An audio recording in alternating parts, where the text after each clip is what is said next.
कशासाठी ही प्रेस बोलावलेली आहे काय? महत्त्वाचं म्हणजे आपण 17 तारखेला येणारा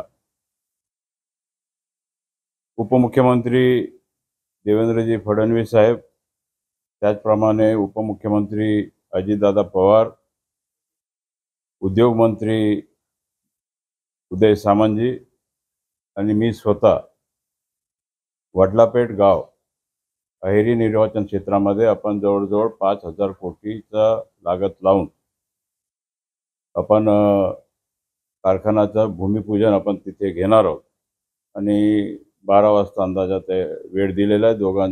सगळं प्रोग्राम ओके झालेला आहे आणि परवाच्या दिवशी ते येणार आहेत. आणि जवळजवळ या उद्योग आणायचा हेतू हेच होता की रोजगार निर्माण झाला पाहिजे त्या क्षेत्रामध्ये. कारण की माझ्या इलेक्शनच्या वेळी मी एकच बोललो होतो की सिंचन, शिक्षण आणि रोजगार. रोजगार देण्याच्या दृष्टिकोनातून या अगोदरच आपण मायनिंग सुरू केल्यानंतर जवळजवळ 4,000 लोक काम करत आहेत मायनिंगवर. आणि आता या कारखाना सुरू झाल्यानंतर 1 ते 2 वर्षामध्ये जवळजवळ 8,000 ते 10,000 लोकांना आपण काम देणार आहोत. अशा प्रकारचा